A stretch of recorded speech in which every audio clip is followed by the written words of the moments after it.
Welcome to this episode of Reading with Rasta.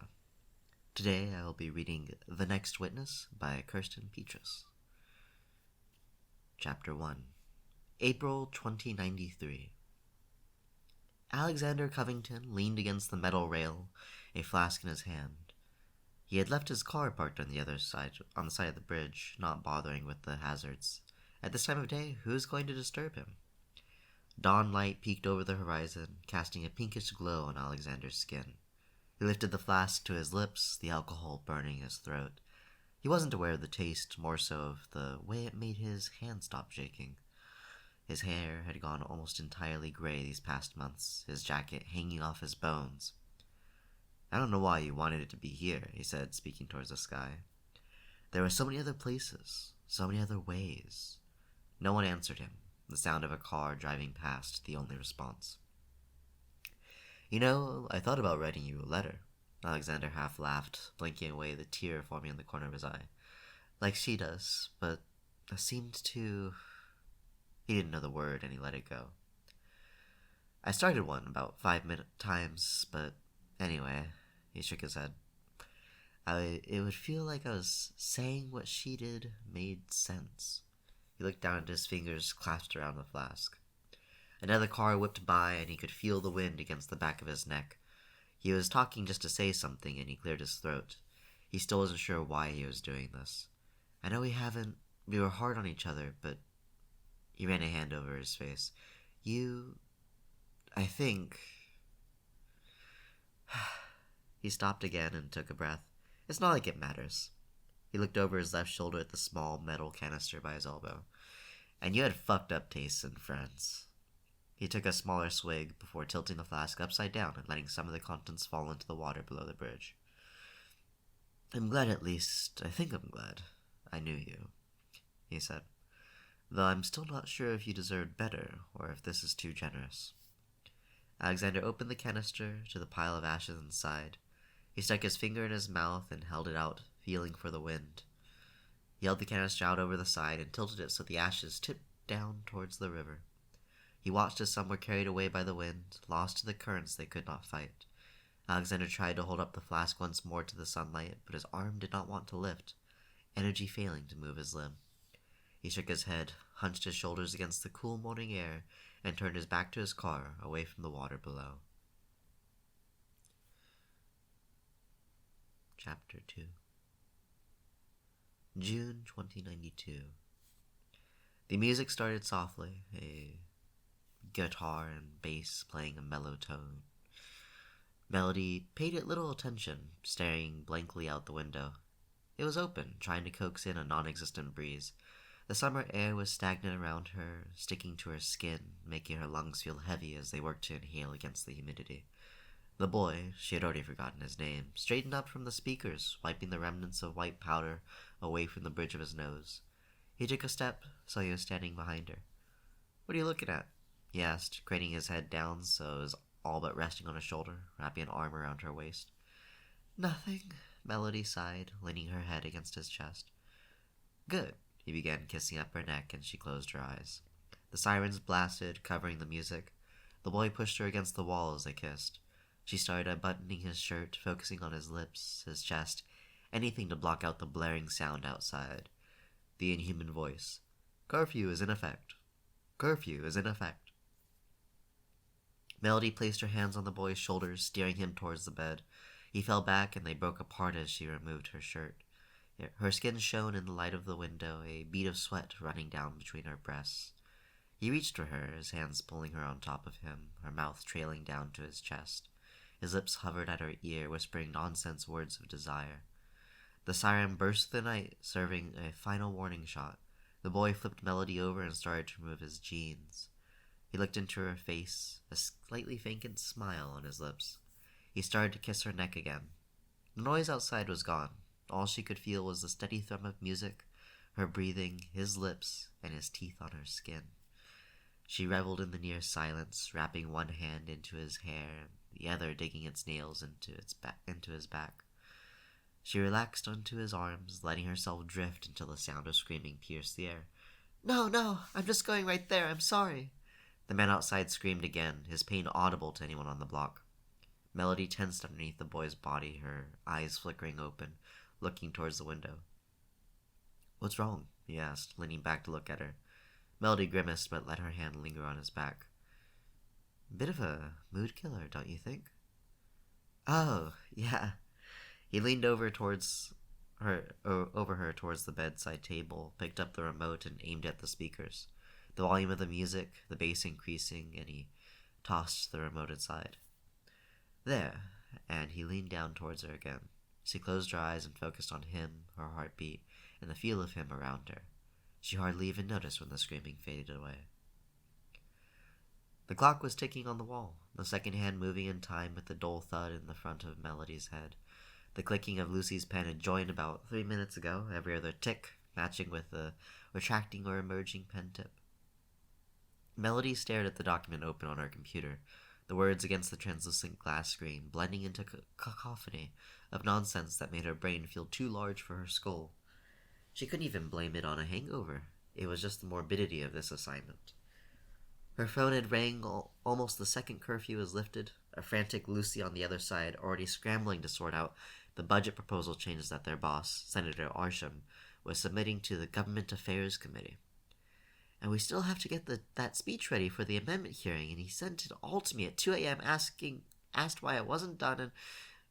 Melody had been leaning on her elbow in the boy's bed, one eye squinting to look out the window and see dawn light spilling into the room. She wasn't even sure what part of town she was in, and now she had to get her ass to Capitol Hill. Okay, she said, her voice still groggy with sleep. She looked to make sure the boy was still sleeping before lifting the covers off herself and beginning to pick up various articles of clothing.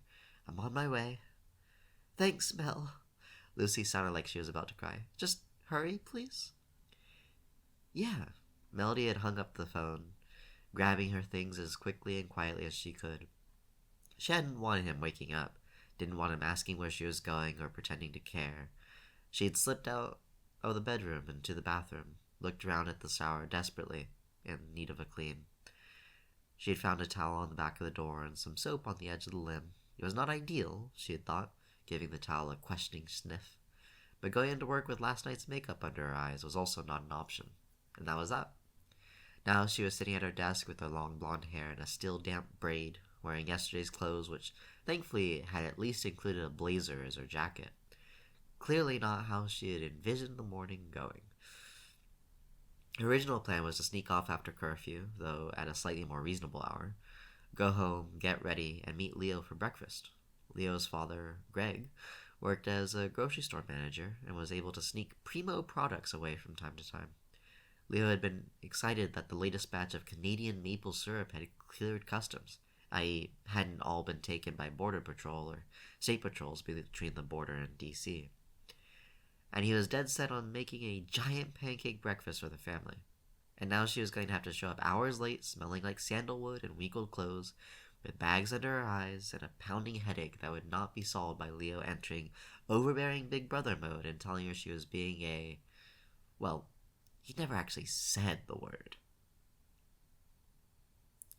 The speech was still staring at her, and she took a deep breath, trying to focus. A carved eagle above the clock stared down at her with beady eyes, cameras capturing every move in the office. If she was stuck like this, she'd at least move her mouse around occasionally and pretend to type something to make it look like she was being productive. We have spent too many of our resources investigating party children who wish to deviate from this pattern, who believe they deserve special training in order to switch branches. Too much time on those who demand special treatment for their own inadequacies and failures as American citizens. We as a great nation ought not to be measured by the whining of those who do not understand how lucky they are to be separated from their counterparts by their inherited party status. Redundant motherfucker, Melody thought, erasing some of the sentences. The speech was for the hearing for Senator Arsham's latest amendment on the Party Kids system.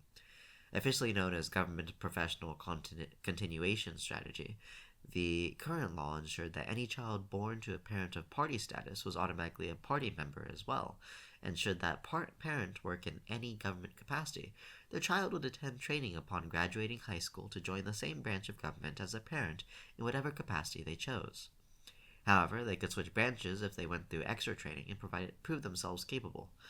Arsham, as far as Melody knew, had never had a problem with the system prior to her hiring. But now that he was stuck with a party kid who had switched, well, he didn't want anyone questioning just how loyal he was to our dear Jameson and his country. So Melody, on what was supposed to be her day off, was now editing a speech all about how much of a bitch she and others like her were whilst waiting for Leo to berate her for fucking a stranger and listening to Lucy's goddamn pen clicking on and Lucy, please stop, she hissed through gritted teeth at Lucy, head snapping to the side. Lucy jumped about a foot in the air, frantically glanced up at the eagle camera and then back to Melody. Sorry, she mouthed, her big brown puppy dog eyes growing wide with apology, dropping the pen onto her desk. Melody sighed, closing her eyes briefly. It's fine, she whispered, and deleted a few more words on the document in front of her. The sound of footsteps could be heard from the other side of the large oak doors, and Melody immediately stood up and moved to the wall, pressing herself against it as though she could disappear into the shadows. Well, of course I'm not understanding the problem. I'm saying those are the numbers I can realistically attempt for. Arsham entered the office with two men trailing behind him. One looked to be a bit older than Melody, maybe late 20s, with shaggy brown hair, wearing a walnut-colored leather jacket with a policeman's badge hanging by chain around his neck. The other looked about a decade older than that, with slick-back dark hair, a light gray suit, and shiny black tie. I understand that, but I know, Detective, that you have been reviewing these budgeting concerns for quite some time. But I can't imagine what the chief thinks I can do for you. We're strung up tight enough as is before you come in asking about what should be a state-level issue. But the detective tried again, but Arsham cut him off. Ah, Lucy, he said, turning to her desk. Do you have the budgets ready? Yes, sir, she said quickly, pressing a button, and immediately could hear the printer whirring behind her. And Karsh? What are you doing here? Working on the speech for the amendment hearing, sir. Melody looked towards his chest, her head slightly bowed. I told Lucy to do that, Arsham said, frowning at her. You weren't supposed to be in today. Lucy asked me for a hand. It's no trouble. I didn't say it was a trouble for you. Give it to Lucy when you're done. She needs to review it before I see it. Melody nodded, already tuning him out. If she gave Lucy everything Arsham asked her to, Lucy would have died from exhaustion months ago. She was barely hanging on as it was. Arsham gestured to the two men behind him. Detective Covington, Officer Madden, these are my aides, Lucy Moore and Melody Karsh. Melody barely acknowledged them, already sliding back towards her chair to sit down the second Arsham was out of the room. Karsh, since you're here, get some coffee for us, Arsham snapped at her. Melody nodded at no one in particular and left to get the pot.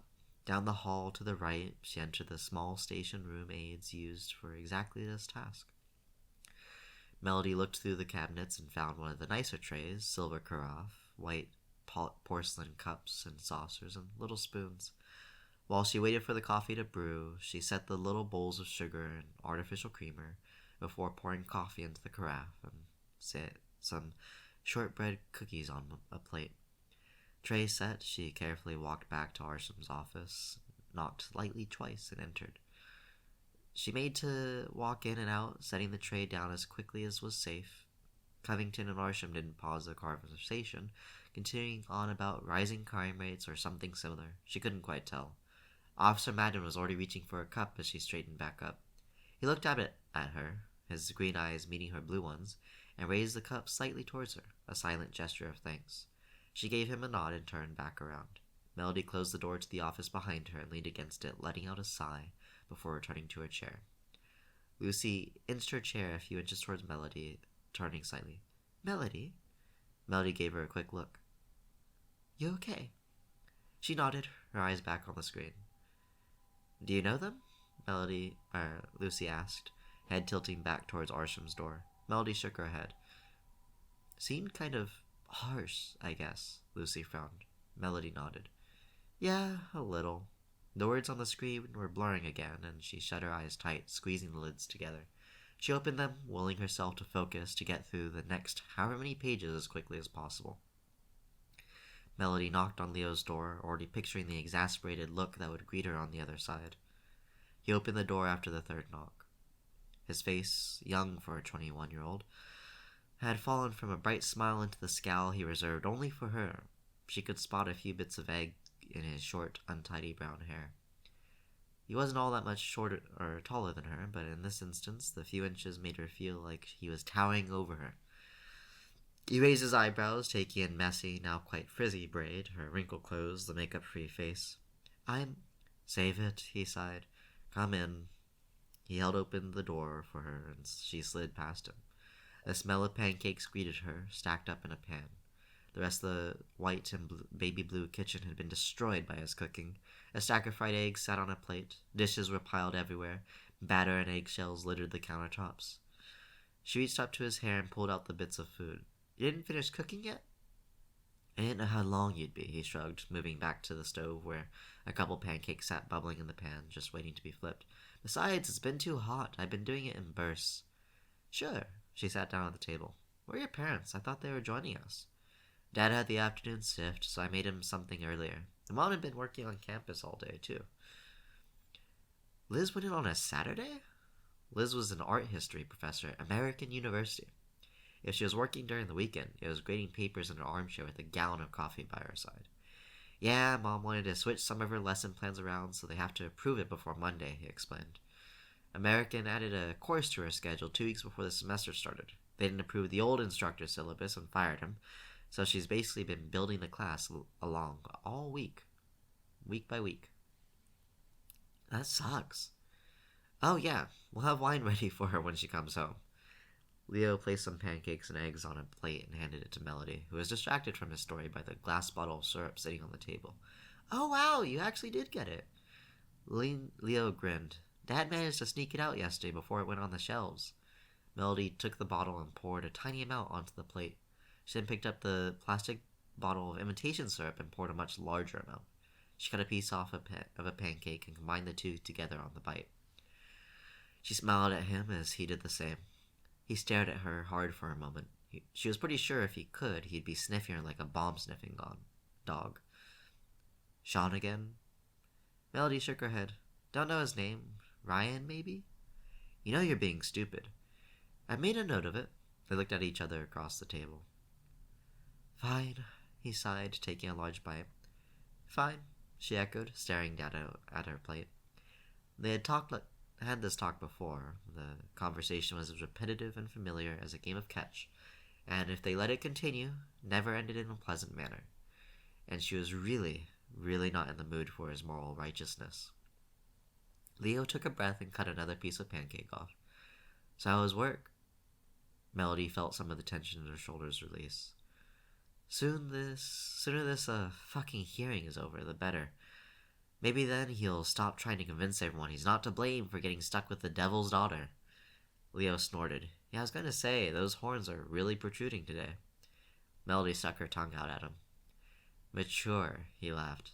Extremely, always. Melody took another bite of food, the sweetness of the syrup lingering on her tongue. I'm honestly surprised that Arsham is letting you in the room for that hearing, that he's letting you touch any of it. Lucy made the point that if I'm in the room, if he can say I've been helping, it looks like I agree with it. It's pointless. The whole thing is going to take 5 minutes for the group of them to stroke themselves and say patriotism as they turn an eagle whiter. I'm sorry, Mel.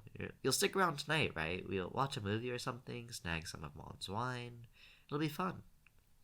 Rain check? I'm going out tonight. Again? Leo asked. His eyebrows were creeping upwards once more. Whatever. Be careful, okay? Oh, come on. At least add a have fun first. If I thought you did it for fun, I wouldn't be concerned. Melody set her jaw, staring down at her plate, her fork picking at the food. Leo finished his meal in a similar silence, and Melody stood up to pick up her bag, with half her pancakes untouched. Melody, he sounded exasperated, watching her shove her sunglasses back on. I'm just saying, you need to take a night off. What, I can't tell you what I think anymore? She cast him one last glance but said nothing, shutting the door a little too loudly behind her. Thanks, said Melody, drowning the whiskey in one. It burned her throat slightly, but it warmed her stomach in just the right way. Before she could ask, Rose, her favorite bartender at Blackthorn, grabbed the glass and poured her another. You looked like you needed it, grinned. So, what's the plan? Staying up here and attempting to lure with your charm? Am I not always charming? Melody asked, and Rose laughed. She took a much smaller sip and looked around, taking in the crowd. The bar wasn't too busy yet, but it was Saturday evening and sure to fill up soon. She wasn't sure if she was in the mood for it tonight. Maybe she should have just stayed in for a glass of wine with Leo. Actually, I'm meeting someone in a bit. Ah, okay. Let me know when you need more.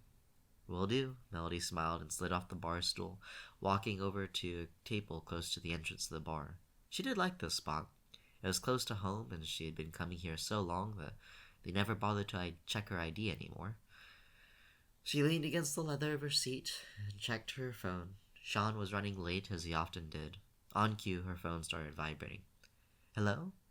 Hey, Sam, what's up? Samantha, the name written on her fake ID.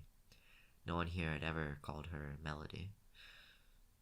Nothing, just sitting at Blackthorn and towards the front when you get here. Cool, look.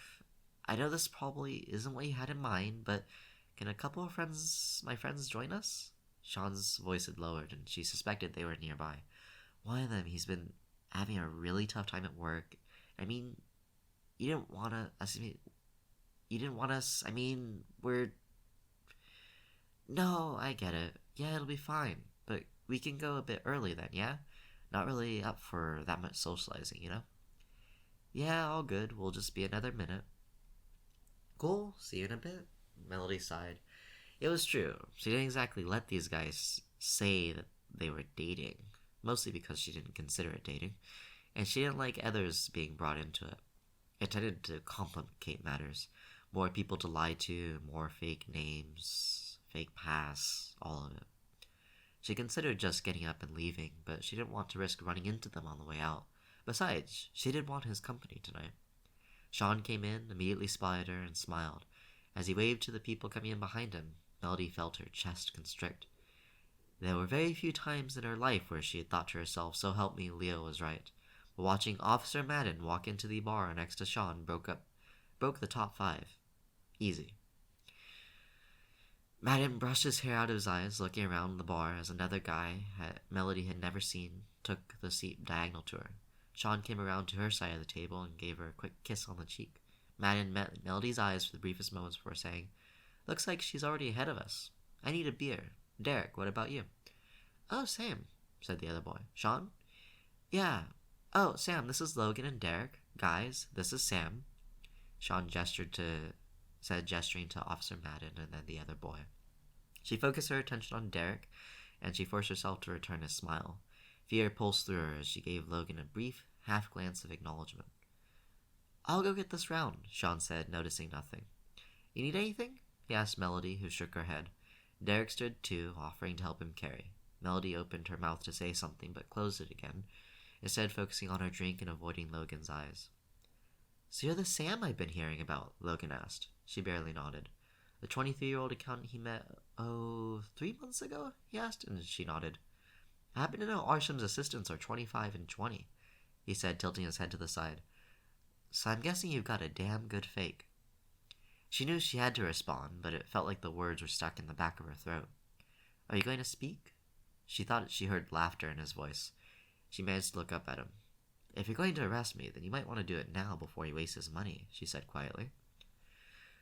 The officer frowned, scratching a spot on his chin. Why Sam? She shrugged. That's not an answer. His voice was colder, and she looked away again, checking that Sean and Derek were still waiting at the bar. I didn't choose it, she said. Let me see it, he demanded. He reached into her purse and pulled out her wallet. She opened the zipper pocket, pulled out the fake ID, and passed it to him. He raised an eyebrow. I've never seen one this good, he murmured. He made no gesture to take it, hand it back. She hadn't expected him to. I'm not telling you where it came from, she said, shoving her wallet back into her bag.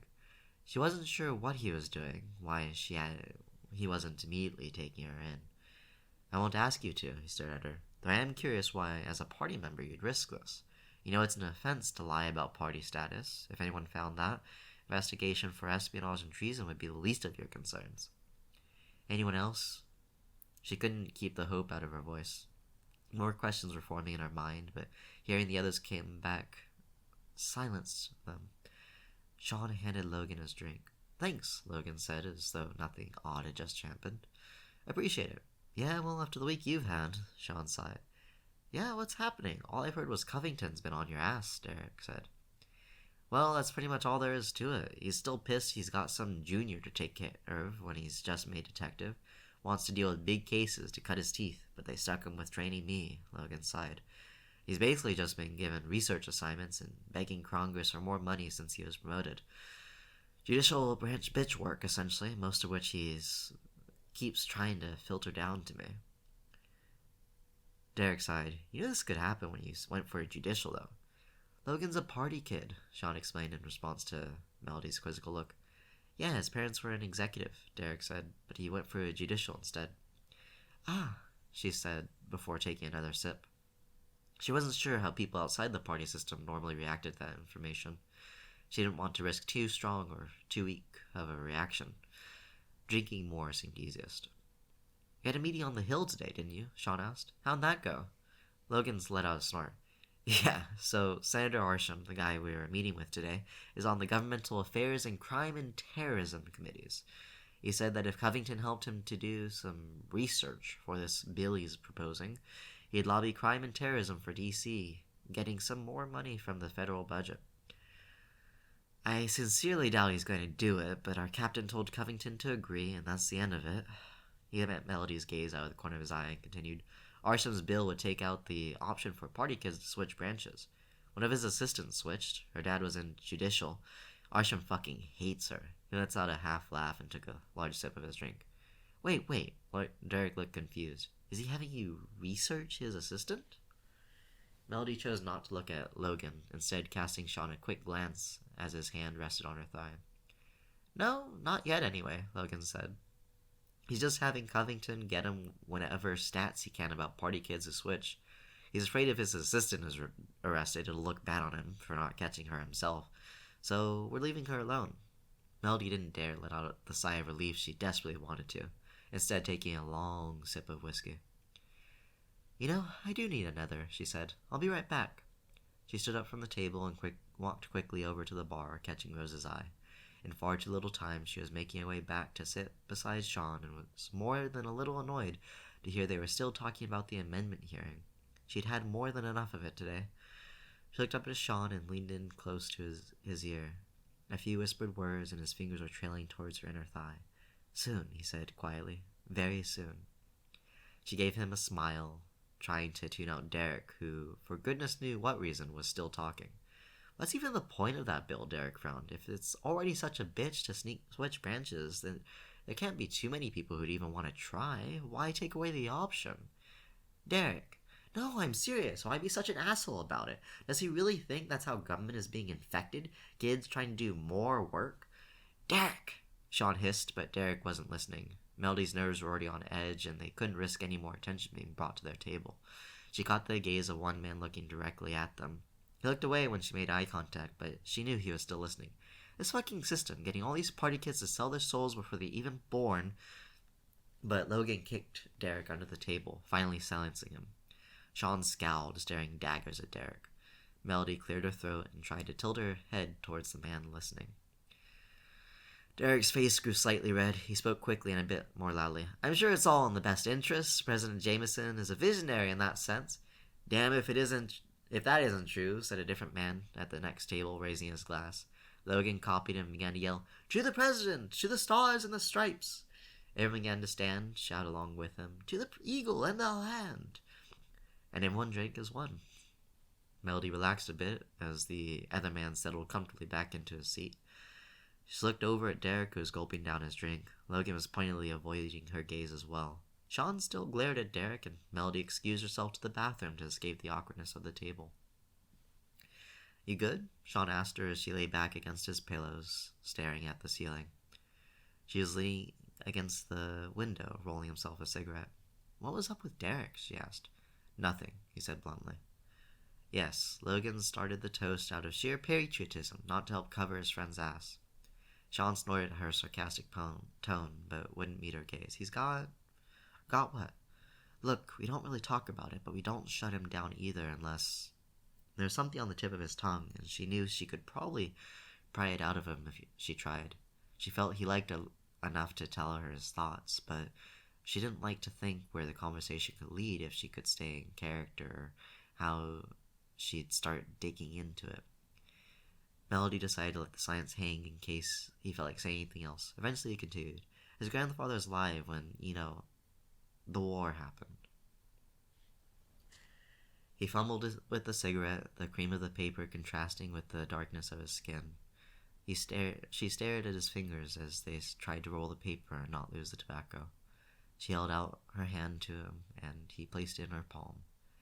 His eyes focused on her tongue as she traced along the edge of the paper before she motioned for him to continue speaking.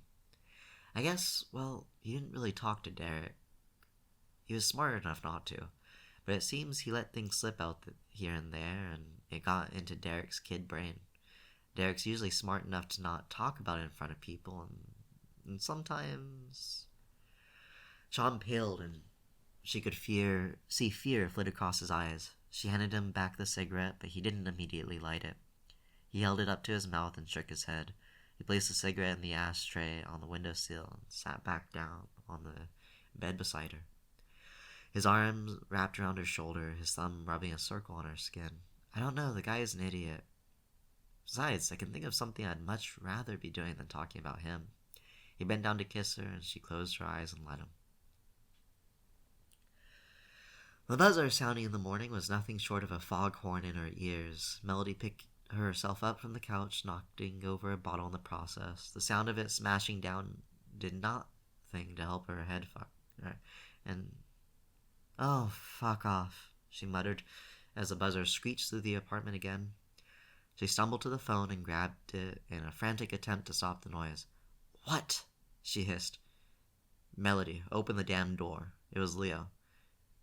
"No. Open it, or I'll just keep pressing the buzzer. I hope you die," she said as she pressed the button to let him in. She unlocked the apartment door and then collapsed onto the sofa again. Leo shut the door gently behind him when he came in, bringing the lovely smell of coffee with him. He crept to the couch and placed the coffee on the table in front of her, letting the scent waft to her nose.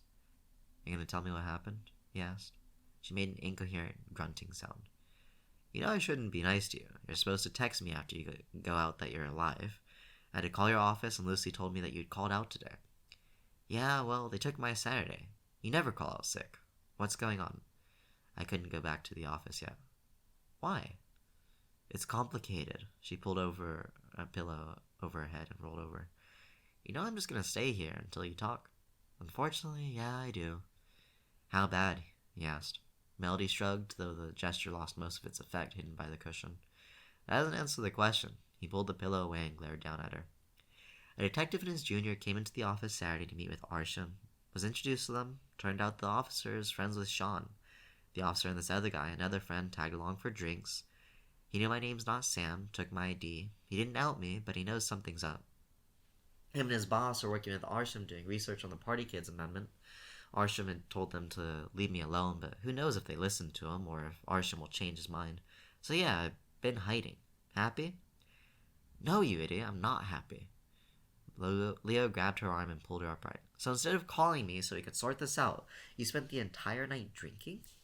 You know what? That affects me too. Not to mention my mom and dad. What were you thinking?" "I did not spend the entire night drinking." She wrenched her arm away from him. "I didn't get any sleep. I cleared out the apartment of all booze, hid Mom's letters, then was trying to take a nap when you called. Been trying not to contact anyone. I don't want to be dragging anyone else into this mess in case they had someone watching the place." "Oh," he said, deflating. He looked down at the ground, at the broken bottle on the floor. "What's this, then?" He pointed at an accusatory finger at the ground. "It was juice, you asshole." She practically jumped off the couch and stalked into the kitchen, digging under the sink for a pan to sweep it into. Okay, look, Mel. Just go," she snapped. "No, look.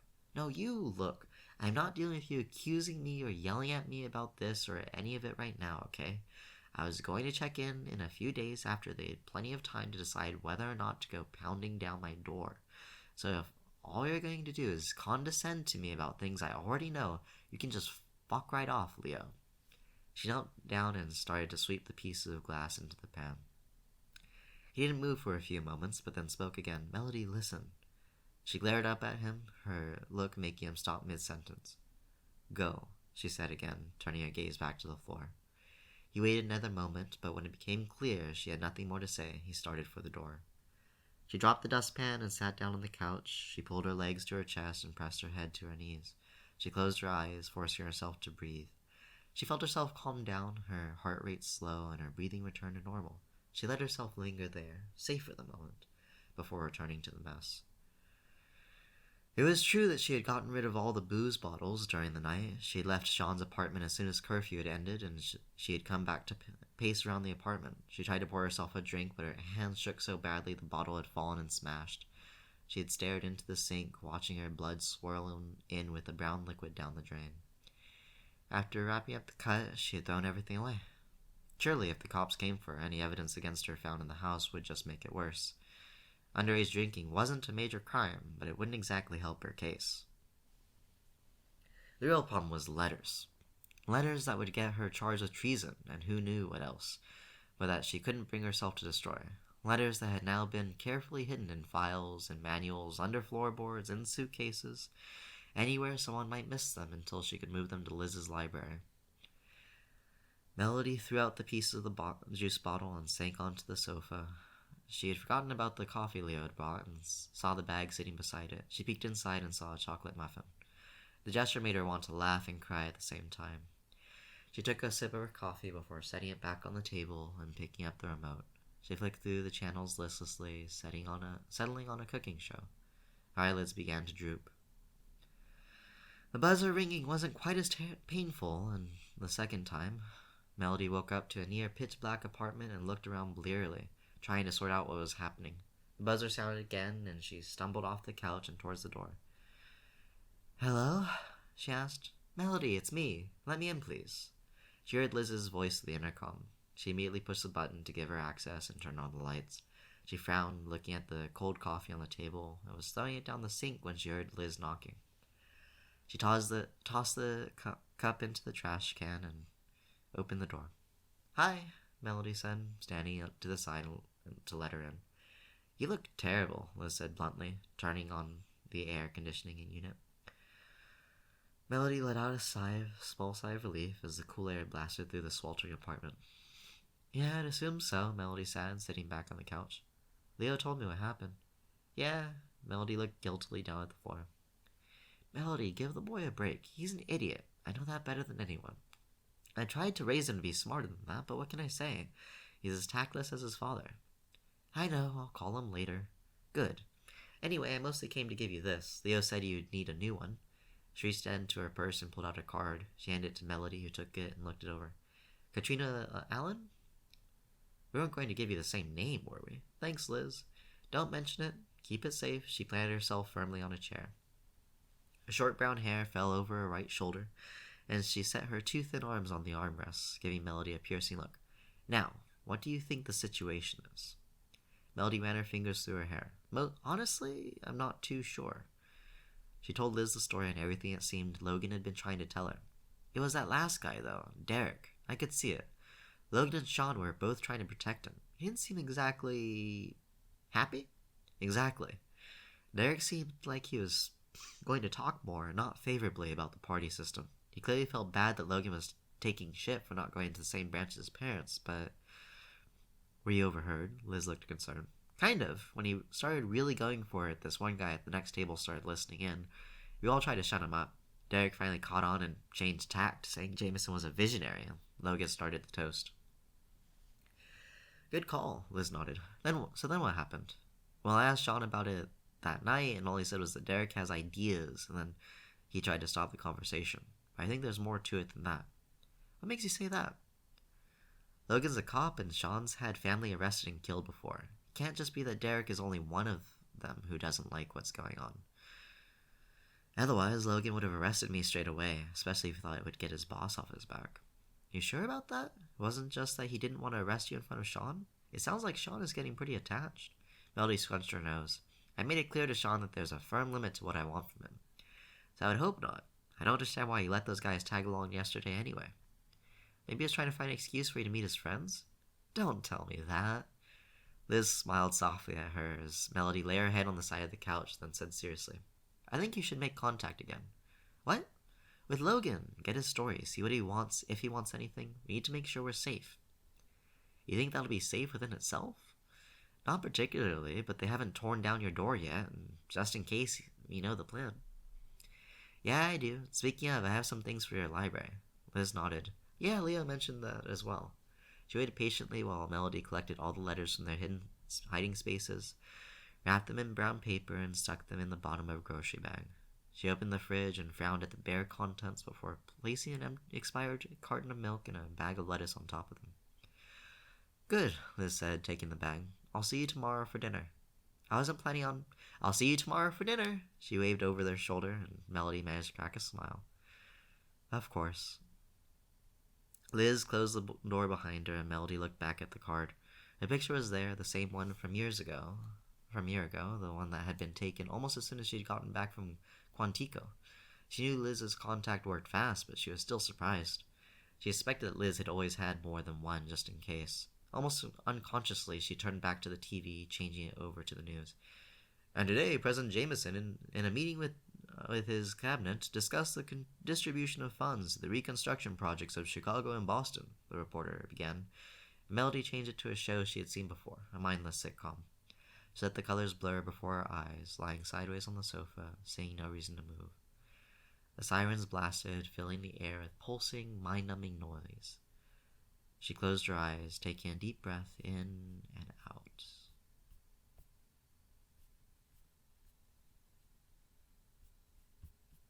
And that is where we will stop for today's Reading with Rasta.